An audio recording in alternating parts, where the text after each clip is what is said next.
I want to bring in NBC's justice reporter, Ryan Riley. Christy Greenberg served as deputy chief for the SDNY Criminal Division. She is a former federal prosecutor and an MSNBC legal analyst. Paul Butler is a former federal prosecutor and MSNBC legal analyst. Lisa Rubin is an MSNBC legal correspondent. Thanks to all of you for scrambling here. Ryan, give us the latest. Yeah, so I'm just going to read directly from this filing here. This is something that I think was widely expected that Jack Smith's team was going to file to dismiss these charges. And let me quote from the document here. After careful consideration, the department has determined that OLC, meaning the Office of Legal Counsel within the Justice Department, has their prior opinions concerning the Constitution's prohibition on federal indictment and prosecution of a sitting president apply to this situation, and that as a result, this prosecution must be dismissed before the defendant is inaugurated. That prohibition is categorical and does not turn on the gravity of the crimes charged, the strength of the government's proof, or the merits of the prosecution, which the government stands fully behind. Based on the department's interpretation of the Constitution, the government moves for dismissal without prejudice of the superseding indictment. The government has conferred with defense counsel, who does not object to this motion. So basically what they're saying is that we had a really solid case here, and we would have gotten this over the finish line but for Donald Trump being elected president and inaugurated. But now they are banned from moving that prosecution forward. So I think pretty strong words from Jack Smith's office there, standing fully behind what they have alleged against the incoming president of the United States, saying that that would have been a very strong case. And obviously, you know, they wouldn't have brought it to indictment if they didn't think that they could prove beyond a reasonable doubt to a jury of Donald Trump's peers that he had indeed committed 4 felonies during his effort to overturn the 2020 presidential election, which all led up to the deadly attack on the U.S. Capitol. Chris. Okay, Lisa Rubin, I think you're reading it on your phone. This literally just happened, so we're just getting or printing copies of it. But I think before we get into the details of what's actually in it, I want to ask you the question that most people have. Is this case thus dead forever? Yes. It's done. It's done. And in particular, they're asking, well, let me give a caveat to that, because the last sentence says the government respectfully moves under Federal Rule of Criminal Procedure 48A for a dismissal without prejudice of the superseding indictment. So let me try and translate that. Please. A dismissal with prejudice means you are dismissing the case and you cannot bring those same charges again. A dismissal without prejudice leaves the door open to charges. However, the charges that were brought here, Chris, unless I'm not calculating it correctly, many of them, if not all of them, would reach a statute of limitations during the Trump presidency that is about to come. So when they are saying that they are moving for a dismissal without prejudice, yes, the Department of Justice seems to be leaving a door open for itself, but I'm not sure that's a door that they can open again after the conclusion of this presidency. I want to play part of what Jack Smith said last year, just to remind folks, after he filed these charges against Donald Trump.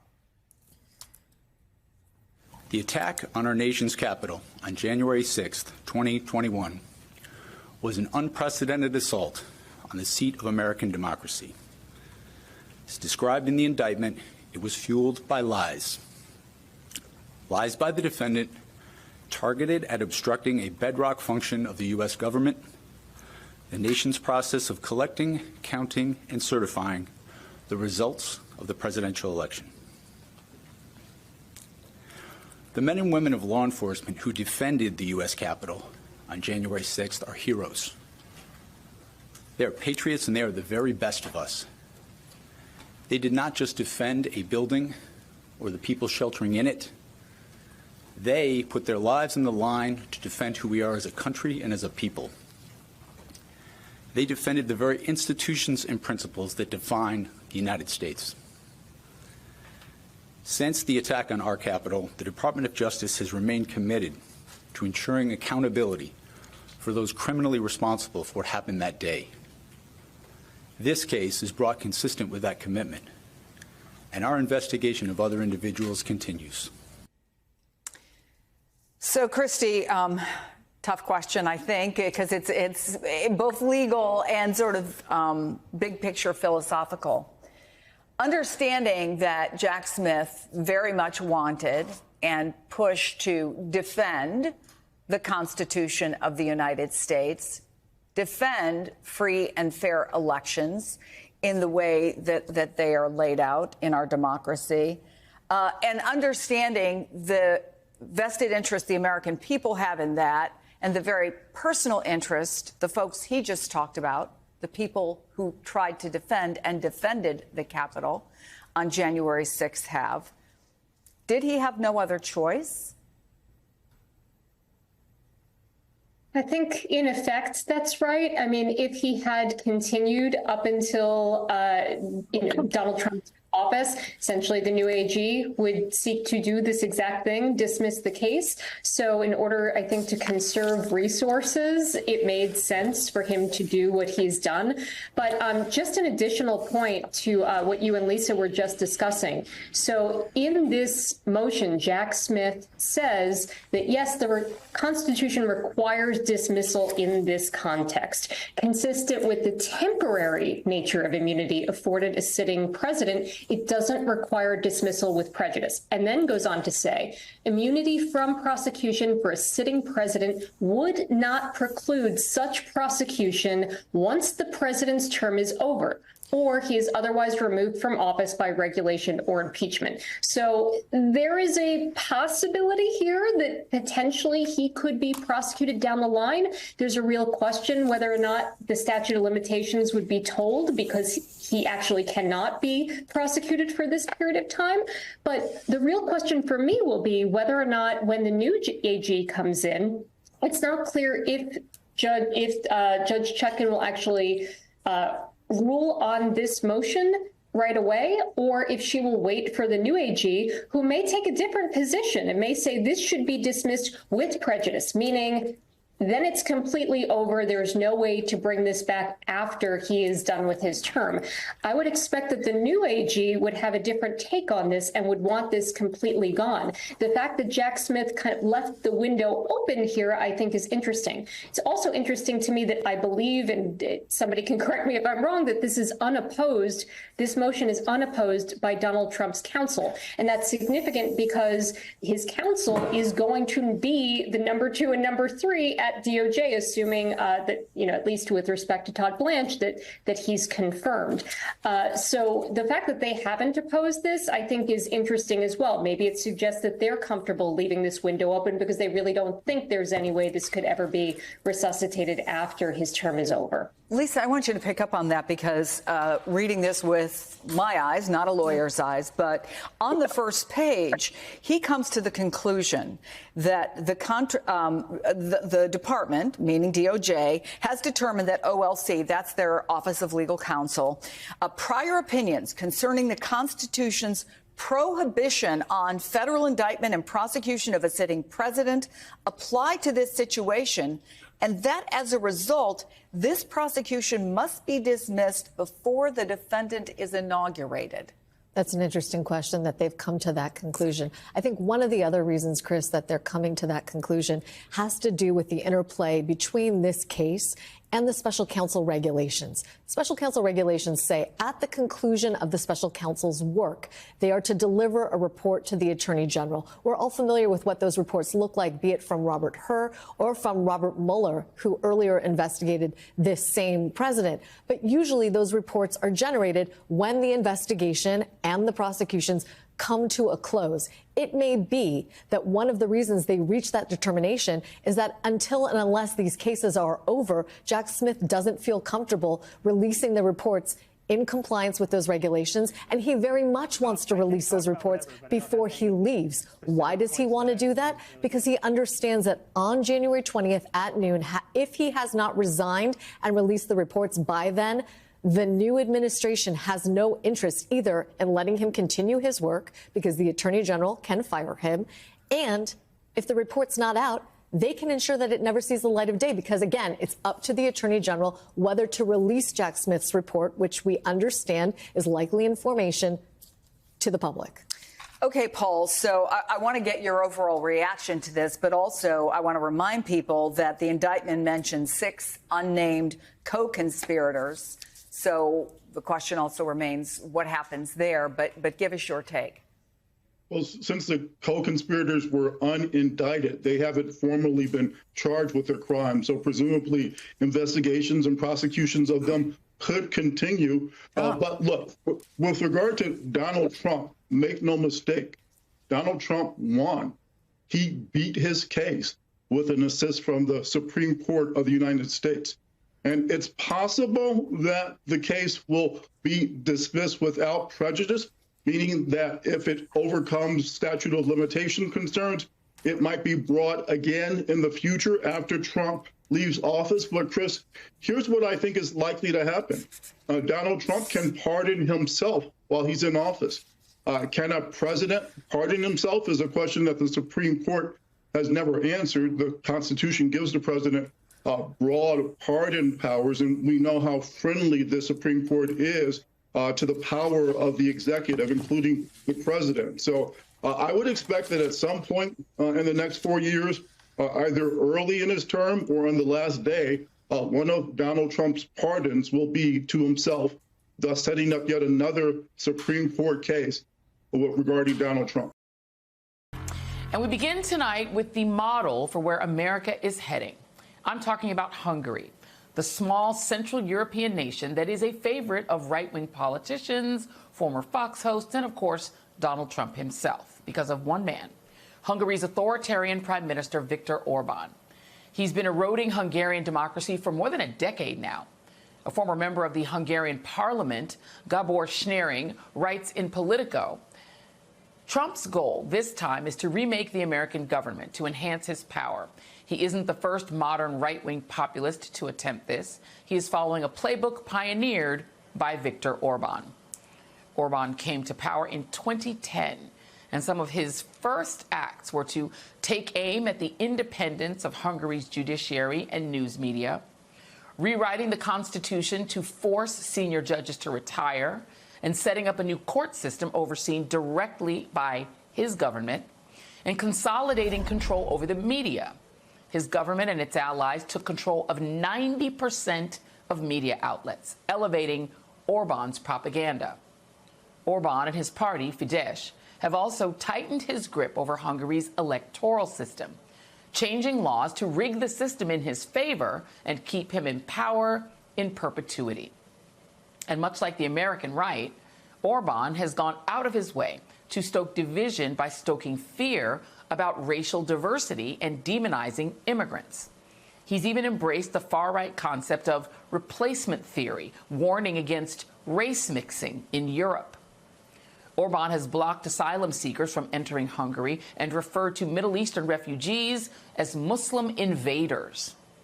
In fact, Orban has made it a point of escalating the culture wars in Hungary in consolidating his power. He's offered tax breaks and subsidies to boost the Hungarian birth rate for a future without immigration. He's also tightened abortion laws, passing a fetal heartbeat law like the ones that have banned abortion across much of our own country. Orban and his party have also passed laws prioritizing patriotic education, seized control of Hungary's state universities, and passed laws banning LGBTQ content in schools and children's television. Sound familiar? Orban has also openly cultivated a relationship with the U.S. Republican Party. He's hosted CPAC events in Budapest and was the keynote speaker at a CPAC conference in Texas 2 years ago. It's an authoritarian love fest that goes both ways. Donald Trump, Tucker Carlson, who even hosted a week of shows from Hungary before he got fired from Fox, and Vice President-elect J.D. Vance are just a few on the American right who have sung Orban's praises. Let me just tell you about world leaders. Viktor Orban, one of the most respected men, they call him a strong man. He's a tough person, smart, Prime Minister of Hungary. He thinks families are more important than banks. He believes countries need borders. For saying these things out loud, Orban has been vilified. I'm not endorsing every single thing that Viktor Orban has ever done. I don't know everything he's ever done. On the university principle, the idea that taxpayers should have some influence in how their money is spent at these universities, it's a totally reasonable thing. And I do think that he's made some smart decisions there that we could learn from the United States. Well, The reality is that Viktor Orban's Hungary is very much a cautionary tale for Americans as we face Donald Trump in the White House a second time. For how we can survive and resist our own modern-day autocrat, take it from someone who lived through Viktor Orban's power grab, the aforementioned former Hungarian politician, Gabor Schering, who writes, Hungary's key lesson is you don't protect democracy by talking about democracy. You protect democracy by protecting people. Only a democracy that works for the people is sustainable. And Gabor Schering joins me now. Mr. Schering, thank you so much for being here. I want to start by asking you, what was Viktor Orban's sales pitch when he first ran for the leadership in that country in 2010? Thank you very much for having me. So in 2010, before Orban was re-elected back to power, he basically rallied on the massive disillusionment that people felt with the previous governing coalition, which was a left liberal governing coalition, stagnating real wages, escalating income inequalities, frustration with banks. That was just the post-financial crisis period. So that, and also brewing kind of racial hostility, especially throughout rural Hungary, where Viktor Orban was in competition with an even more radical far-right party compared to Fidesz to capitalize and channel that kind of rural anger. So these were the most important issues that catapulted back him to power. He was prime minister before, between 98 and 2002. And when he lost the election back then, he drew the conclusion that should he get reelected once again, which he did in 2010, he's going to be much more aggressive in his attempt to stay in power. And in fact, he has managed to do that. He's been in power ever since 2010, doing basically everything to make the life of the opposition as hard as possible to get rid of him. Well, if you were writing a remake of Frank Capra's classic 1939 black and white film, Mr. Smith Goes to Washington, starring the great Jimmy Stewart, maybe the small town Mr. Smith would be from would be in upstate New York, maybe Clay, New York, where Jack Smith is from. And maybe your fictional Mr. Smith would be on the football team and baseball team at Liverpool High School, like Jack Smith was, and then go to college locally at the small, obscure State University of New York at Oneonta. And then to send him on the road to Washington from such humble beginnings, he would graduate from that small college summa cum laude and go to Harvard Law School, just like Jack Smith did. And then he'd go from Harvard Law School, like Jack Smith did, to the Manhattan District Attorney's Office, and then build a career as a federal prosecutor, always being paid dramatically less than his Harvard Law School classmates who chose money as their first objective after graduation and became partners in the giant corporate law firms that support every wealth-generating move that the billionaire class makes every day in this country. Jack Smith's choices were the choices of movie heroes. Jack Smith was his Harvard Law School classmates. He had classmates there who cannot comprehend a career spent living on government salaries. For what? Justice would be the answer to that question in the movie version of Mr. Smith Goes to Washington. But that's not what happened in the real story of Jack Smith going back to Washington as the special prosecutor investigating then former President Donald Trump, the first former president to become a federal criminal defendant. Donald Trump was also the second former president to become a federal criminal defendant when Jack Smith brought the second of two indictments against Donald Trump in sequence. First, for the illegal possession of classified documents and violations of the Espionage Act, and second, for crimes leading up to and on January 6th in Donald Trump's attempt to overturn the presidential election and what the indictment calls a conspiracy against the United States. This is not the way the movie is supposed to end, but it is the only way it could end after the presidential election delivered to Donald Trump the unique protected status of being above the law. No man is above the law turned out to be a myth that survived in this country for 248 years. And now it turns out one man is above the law. No woman has ever been above the law. According to the current Supreme Court, the only way for a woman to become above the law is to become president of the United States. And so the day we knew was coming since the election came today, when Special Prosecutor Jack Smith requested the dismissal of both federal criminal cases against Donald Trump, hours later, Washington, D.C. Judge Tanya Chutkan granted the dismissal of that case, quote, without prejudice. We'll get to the meaning of those two important words in a moment with Andrew Weissmann and Neil Katyal. Jack Smith's motions to dismiss rely on Justice Department policy, as Rachel was just mentioning, against prosecuting presidents of the United States while they are in office. Jack Smith's motion said the government's position on the merits of the defendant's prosecution has not changed. That means Jack Smith thinks Donald Trump is still guilty in both of those cases. In the Florida case concerning Donald Trump's possession of classified material, Jack Smith asked for a dismissal of the case only against Donald Trump, but has not asked to dismiss the case against Donald Trump's co-defendants, Walt Nauta and Carlos de Oliveira, who are accused of lying to the FBI about their participation in Donald Trump's conspiracy to hide classified documents.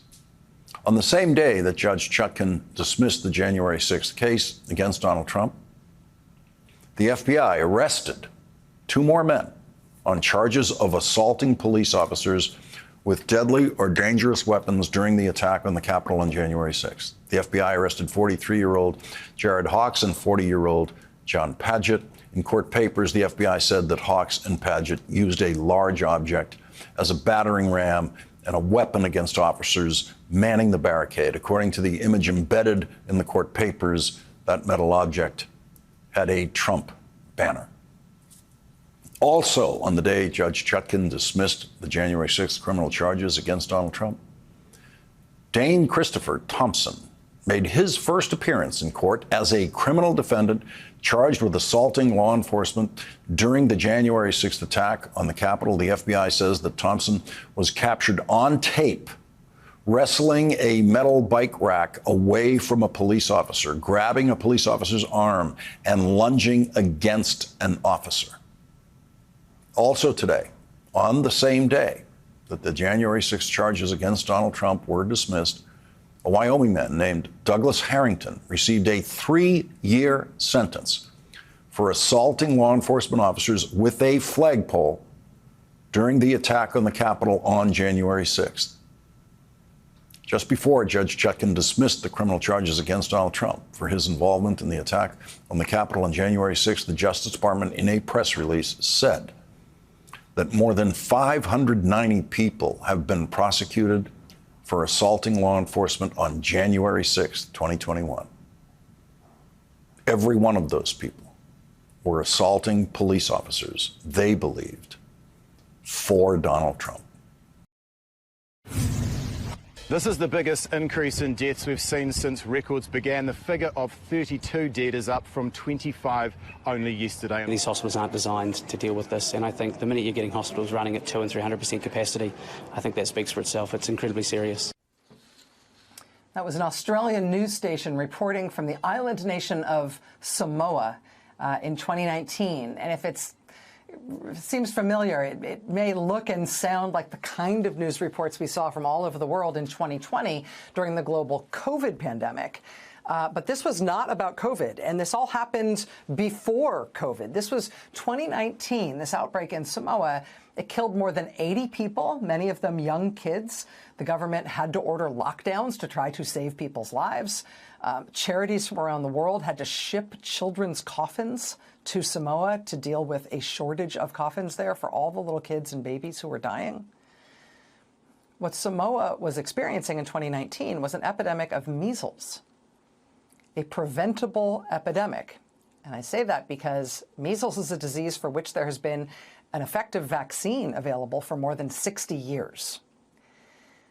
That entirely preventable disease outbreak in Samoa in 2019 is now newly relevant because one of the factors that contributed to that outbreak was a sudden onset of hostility to vaccination on the island. And that hostility was stoked in large part by Robert F. Kennedy Jr., who Donald Trump has just tapped to lead the Department of Health and Human Services. Kennedy's anti-vaccine organization, Children's Health Defense, very aggressively spread anti-vaccine propaganda, not only in the United States, but around the world. And in Samoa, they claimed that the measles vaccine itself was the cause of the outbreak and not the solution to it. RFK Jr. personally lobbied the governor of Samoa, telling the governor that vaccination was what caused the spread of measles, not what needed to be done to stop the spread of it. And that's insane. As journalist Brian Deer writes in a new op-ed for the New York Times today, quote, I was in Samoa during that outbreak as part of my more than 16 years of reporting on the anti-vaccine movement. The cause of the outbreak was not the vaccine, but most likely an infected traveler who brought the virus from New Zealand, which that year had the biggest measles outbreaks in decades, especially among that country's indigenous and Pacific Islander communities. Migration and poverty were likely factors in a sudden spread of measles in Samoa and in New Zealand. But as an editorial in the New Zealand Medical Journal reported, so too was a factor that Robert F. Kennedy Jr. specializes in, quote, increasing circulation of misinformation, leading to distrust and reduced vaccination uptake. Joining us now is Brian Deer. He's a journalist and the author of the book, The Doctor Who Fooled the World, about the anti-vaccine movement. Mr. Deer, I really appreciate you taking time to join us today. Thank you. Pleasure, Rachel. Nice to be here. I think that since Robert F. Kennedy Jr. associated himself both with this presidential election, first as an independent candidate, and then secondly with Donald Trump, now especially since he's been put forward for this very powerful health post, I think Americans have started to hear about his very troubling role in this deadly outbreak in Samoa. But I still think the concept of it, the idea of it, is fuzzy to a lot of people. Can you describe to us the nature of the outbreak, how severe it was, and why he's associated with it and thought to be potentially partially responsible for the death toll? Well, the plot thickens from what you were saying a moment ago, in that it's almost certain that the virus got into Samoa by flight from Auckland.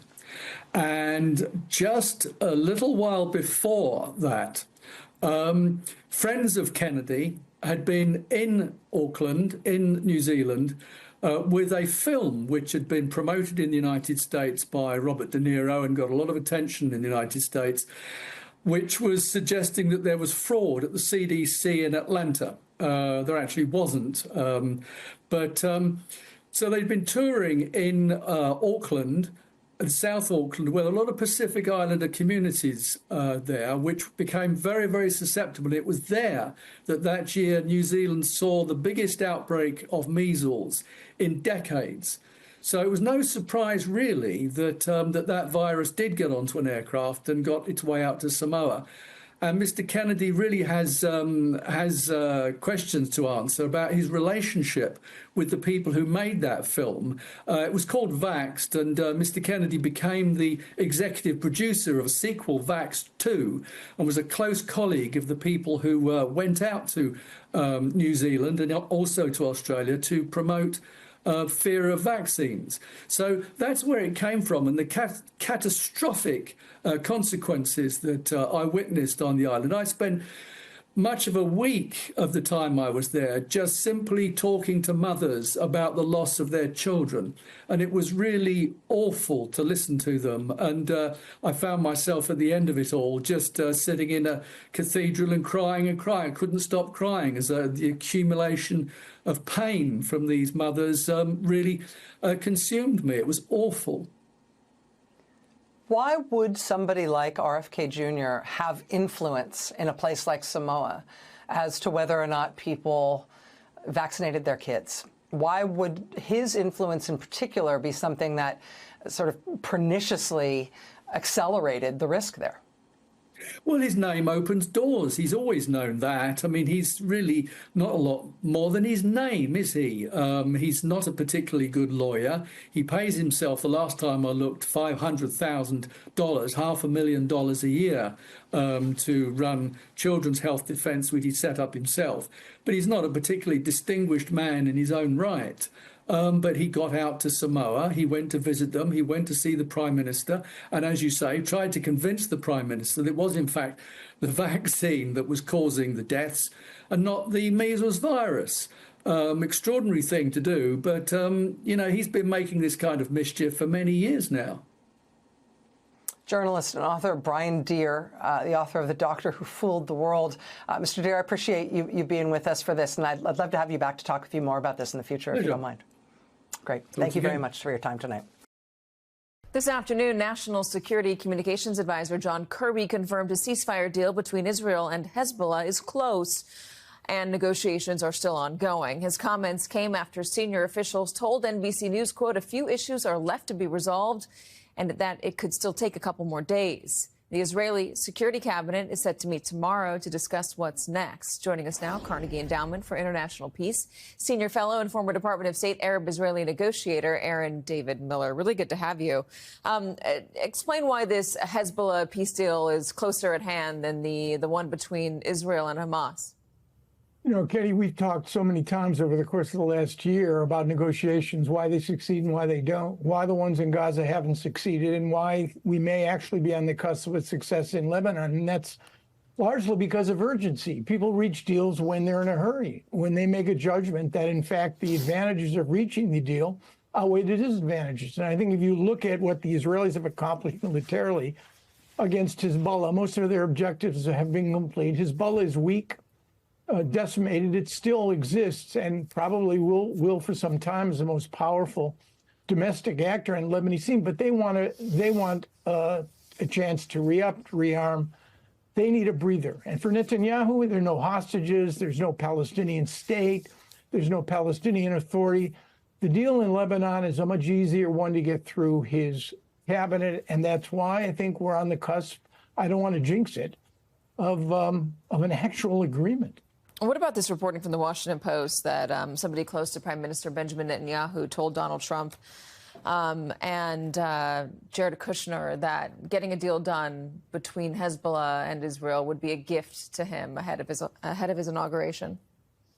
I'm not sure that Donald Trump cares much about Lebanon when it comes to his Middle East strategy. I think what he really is focused on is an Israeli-Saudi normalization agreement. And frankly, Lebanon doesn't matter there. What matters there is some resolution of the Gaza problem, because the Saudis aren't going to budge unless Gaza is calm. And then, of course, the Israeli government moves somehow, in some way, toward some concessions to the Palestinians. So paradoxically, and I think Trump is going to be very lucky here, he's inheriting three conflicts: Israel-Hamas, Israel-Hezbollah, Israel versus Iran, at a time when de-escalation, not escalation, seems to be the trend line. So I think if the final elements can be worked out, which have to do with French participation on the monitoring committee and this letter of assurances, which guarantees that the Israelis will be able to preempt and prevent any violations of the accord by Hezbollah, if those things are worked out, I think we could actually be moving toward an agreement, whether Mr. Trump wants it or not, whether it's a gift or not. Does he inflame the situation or help to slow it down? You talked about the trend line. What does Donald Trump's election mean for the region? He'll be a transactional figure looking for deals. But I think his main priorities, Katie, will be China and Russia and Ukraine. He's going to be a transactional figure abroad, and a potentially transformational one at home. And that's where I think the fight to preserve the American Republic is going to rest, because I think the three agencies which reflect clear dimensions of American life that he believes have crossed him, angered him, went out against him: the Justice Department, the Intelligence Community, and Defense Department. And you see that in his appointments. I think there is where he wants to do big changes.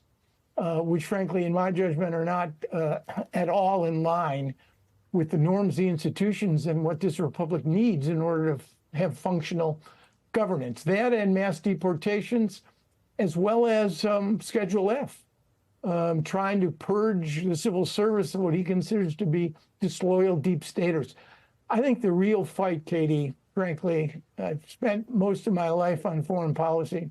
I think the real fight over the next 4 years is here at home.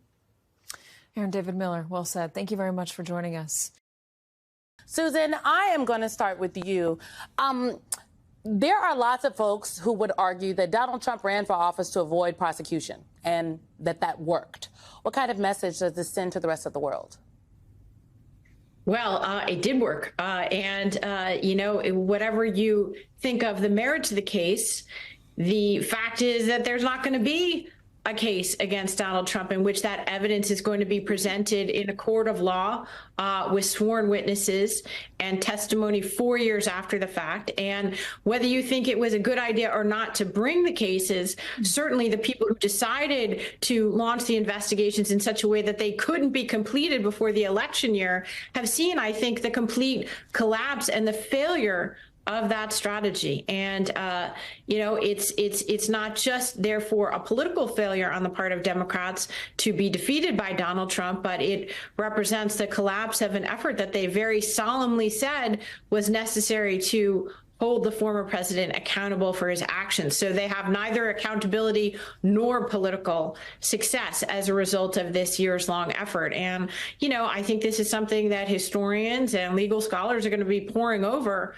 for a long time. But today is one of those days, as you said in the introduction, Simone, where you know, elections have consequences. Today is the collapse of the legal cases against Trump and the full spectrum of what he's proposing to do to the country. He's already putting the U.S. economy in an uproar with our neighbors, Canada and Mexico and China, our three largest trading partners, already in an uproar, even though we're nowhere near the inauguration day itself yet. Tyler, Susan makes such a poignant point there. I mean, the turmoil is above the 20. It's about the 25% tariffs, blanket tariffs on Mexico, goods coming from Canada and Mexico that the president-elect said would take effect on January 20th today. He posted that on Truth Social. We'll dig into that more in just a moment because there are very real consequences for elections. And I have talked to a number of Democrats today. I've talked to a number of people who formerly worked within the Justice Department. And in all of the conversations that I've had, there has been lots of finger pointing, shall we say, that these prosecutions took so long to get going. What is your reporting telling you? And the finger pointing is not at Jack Smith. It's at Main Justice, as the Department of Justice folks would say, for the Attorney General Merrick Garland and his deputies, because those are the folks that made the decisions.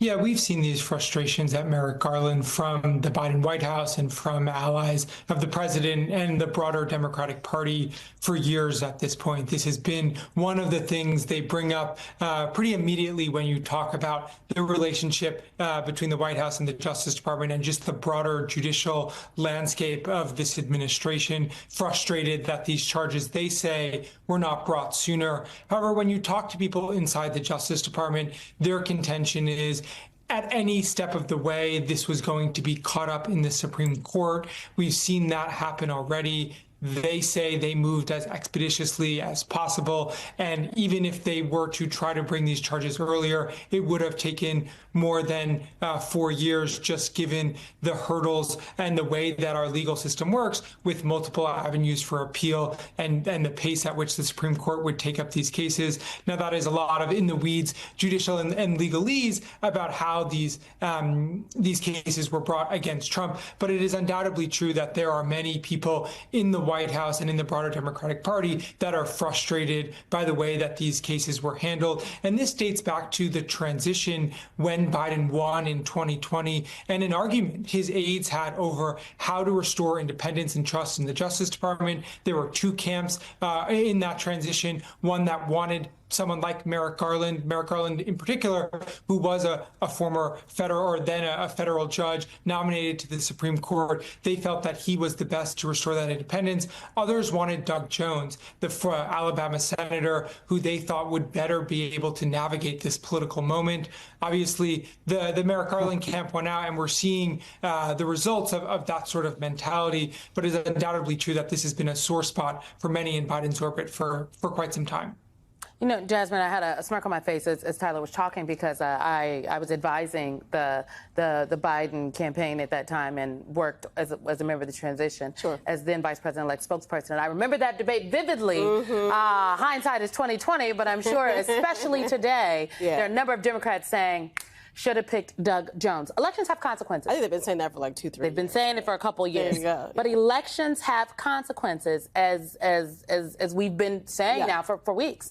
And the consequences of an election, if you win, is you get to pick the cabinet. And the president-elect, his cabinet is coming to clearer focus. Let's talk about these cabinet picks, because I think there's been a lot of focus on maybe some of the character, if you will. But cabinet picks and public service is about qualifications, character, and I mean, also maybe kind of adherence to rule of law, which some people could put in character, but nowadays I think it needs its own bucket.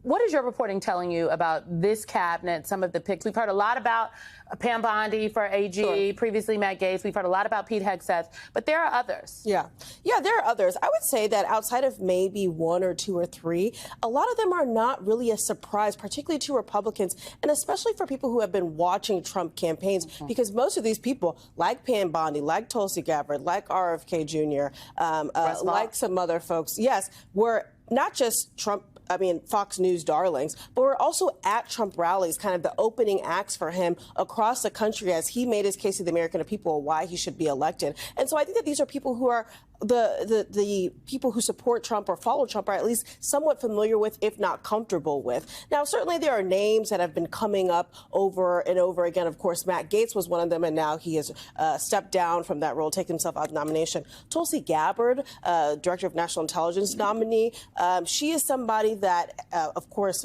Democrats are pretty concerned about because of her history with Russia and Putin and Syria and that trip that she took in 2017 when she was a Democrat in the House. But also some Republicans have voiced some concern to me and folks at Notice who have been reporting on this. And some of it stems from the fact that some of these candidates or nominees aren't getting background checks. The former president will be president-elect. Hasn't gone through the GSA processes to really affirm that process to make sure that these people are going through the traditional checks that other nominees have in the past with other administrations. And so there are concerns about a number of people. That is not to say, though, Simone, that these people will not be confirmed. I think that the Republicans in the Senate want to provide Trump with a lot of deference on who he chooses. That doesn't mean that they're not going to say something. That doesn't mean that they're not going to go through a difficult confirmation process. But they certainly want to give deference to Trump, and they want Trump to be giving them people who they can confirm in a kind of speedy way so that they are prepared to take office very quickly after inauguration. But I think that there are some names that concern them. Certainly Tulsi Gabbard, certainly Pete Hegseth, I've heard complaints about from both sides that maybe they are not ready for those roles or they're not qualified for those roles. But I don't think that means by any chance that we should not necessarily expect them to be confirmed. What a world we are in. Yes, qualifications, folks, I do still think they matter. Let's talk tariffs, folks, for a second, because when it comes to actual policy, Tyler, we saw on the president-elect's social media account tonight, he wrote that one of his first executive actions will be a 25% across-the-board tariff on Mexico and Canada, unless they curb the flow of fentanyl into the United States. Now, Donald Trump's pick for Treasury, he is seen as moderate on tariffs. He is seen as someone, frankly, that has said tariffs should be used as a negotiating tactic, but they need to be targeted. They're not all bad, but you just can't have blanket tariffs. But then you've got his pick for Commerce Secretary, who was also the person who currently leads his transition effort. And the Commerce Secretary is going to be the person who is actually implementing the tariffs. And he is much more in Donald Trump's camp on these blanket tariffs. How is this going to play out?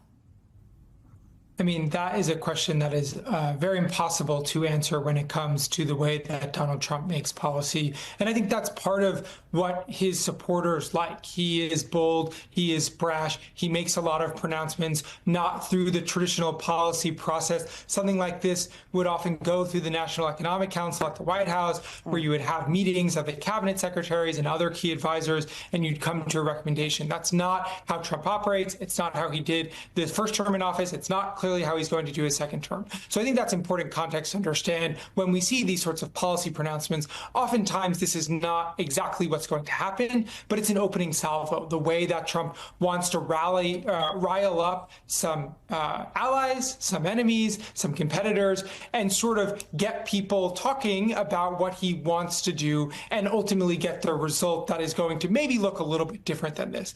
I think we've already seen some jittery markets, so the capitals, foreign capitals of these countries and their embassies in Washington are very rapidly responding in real time to this pronouncement. It is giving us flashbacks to Trump's first term when he would make policy by tweet, and it would cause chaos in the markets and in the diplomatic circles. So I think this is one of those examples, again, where it's still early. It's still many weeks until he takes the oath of office. And I think we will see this evolve over time. But it is undoubtedly true that Trump is a fan of tariffs. He wants to be tough on both allies and adversaries. And so we should expect this type of rhetoric and these types of policies. How it exactly is implemented, I think, is the big question that many people across the country and across the world are waiting to see once he takes office.